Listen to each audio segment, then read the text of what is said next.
The main goal of this study is to demonstrate a detailed methodology of dry root rot disease assays such as blotting paper technique and sick pot technique. These techniques will be helpful to study the interaction between chickpea plant and Rhizoctonia bataticola.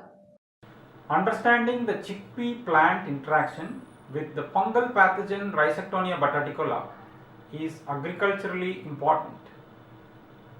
For this, versatile and highly reproducible assays are needed. Here, two assays that are widely used in our lab are demonstrated.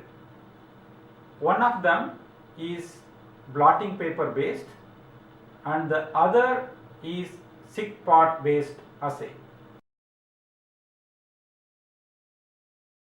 To execute the blotting paper assay, prepare Rhizoctonia bataticola fungal inoculum by scaling up from slant culture to petri plate and then to liquid culture. Prepare chickpea nursery by sowing seeds in a big pot. Uproot them and dip them in the liquid inoculum and place them on blotting paper.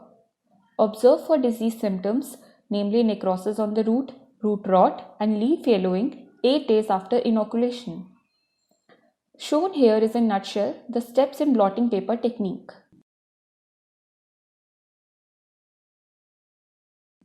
To execute the sick pot assay, inoculate chickpea meal with fungus. After incubation at 30 degrees Celsius for 15 days, sick culture is obtained. Then powder them and mix with pot mix. Sow seeds on control pot and sick pot.